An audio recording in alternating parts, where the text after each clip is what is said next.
Hello everyone, classmates. Hello family. Thank you for coming and being a part of my persuasive speech for my speech class, Speech 100 with Professor Gibson.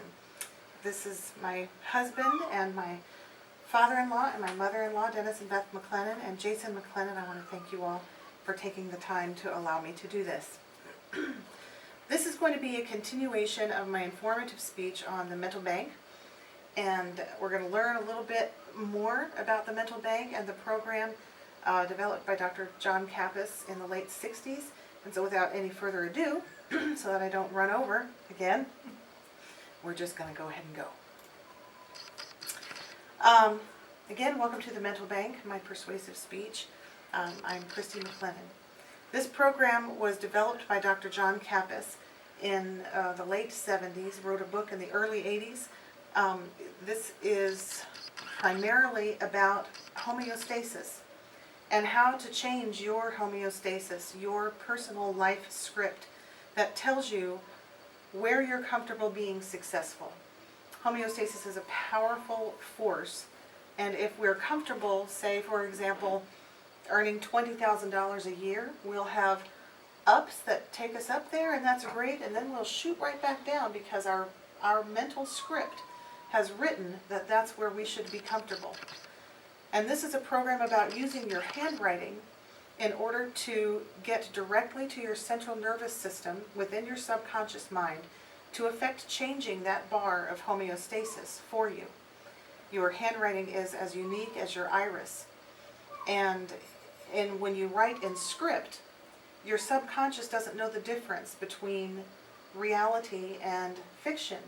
So specifically when you write in script, it will go directly to your subconscious mind and will affect change within your life script.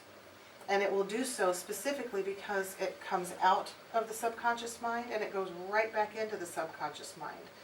Print stays within our 12% of what is known as our conscious mind. Script, for whatever reason, because it's an ideomotor response, affects that directly. And when you consider these facts, it's clear to see that you can use simple handwriting to affect change in your life. There are many ways to do that. And the mental bank is a process through which Dr. Kappas has found that normal, average, everyday people can become hugely successful because they didn't have the power or the knowledge to do so before. They were all stuck down here and never knew it. But through years and years of research and study, Dr. Kappas has learned how to bypass the conscious mind through handwriting and get into that critical area of thinking. And he's developed 5 synergistic steps in order to do that. Very quickly, the first is belief. You have to eventually develop the belief that you can be successful in order to remove those bars that keep you within your homeostasis life script. Secondly, you need to have daily reinforcement of the mental bank. You need to practice this mental bank every evening. And as we spoke about earlier, with that is scripting rather than printing. It's handwriting specifically that will affect change. Importantly is also the time of day.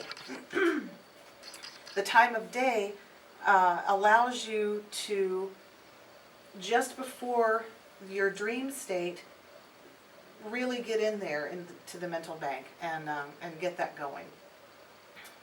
The 5th step, I'll just have to back up one there, is dreams. The reason that it's important to do these things before you go to sleep is because you're already in somewhat of a hypnotic state. And just before you dream, you're inputting this new information, this new dialogue to your life and your life script. And you're venting out the old. And so your subconscious mind really takes in all of that information. And that specifically happens best just before sleeping. This is a typical contract, it's very difficult to read, and I don't imagine that anybody could read it. Basically what it says is that I'm going to give myself a new contract. I'm going to say I'm worth more than $20,000 a year. I'm going to be worth $40,000 a year to begin, and then move up from there. And you write that contract with yourself, and that's the basis of your mental bank moving forward. There are some other things within there. Your mental bank ledger, where you want to record mental bank happenings.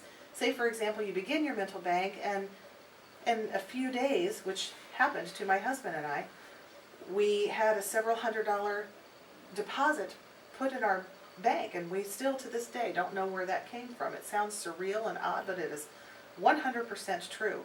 So that's where you would record these things. If you're looking for a job, you would record things like, I got a phone call from employer X, Y, or Z today.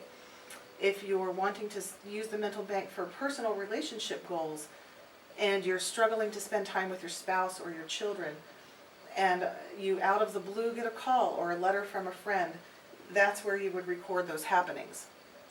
Mental bank investments are similar to normal financial investments. That's where you record incidents of investments to get your mind comfortable with doing that.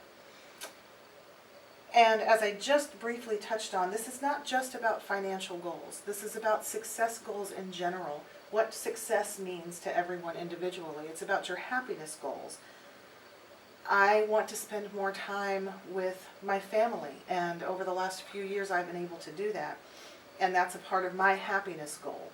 My prosperity goals are altogether different, because prosperity is not just financial gain to me. It has to do with my entire life.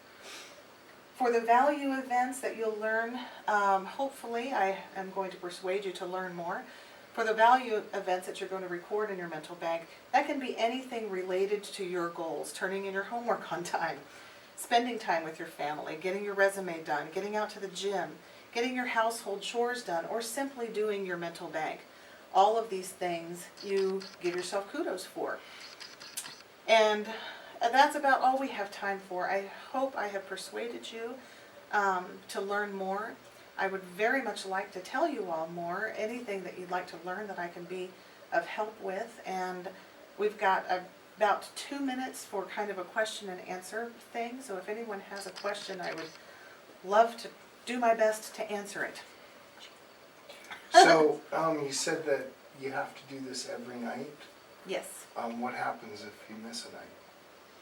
Well, you can think of that like a big fishbowl jar of pebbles. And once you get that, you put in a pebble every night.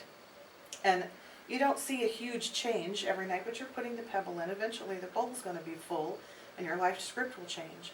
You miss a night, you're taking out a pebble. It's not going to affect huge change, but it nonetheless fills up your bowl less quickly. Okay, thank you. You're very welcome. I noticed in there that there was one thing that was missing, and that was timing, personal timing. Yes, well, you can absolutely use the mental bank to fix your timing. I have huge issues with personal time, and you can absolutely do that. That was a great question. Well, I think that's all that we have time for. Thank you all again for coming and being a part of my persuasive speech. Classmates and Professor Gibson, I hope you have enjoyed this, and I hope you have been persuaded to learn more. Please feel free to contact me, and I will give you all of the information that I have at my fingertips. Thanks very much. Are you going to have the dog barking on me?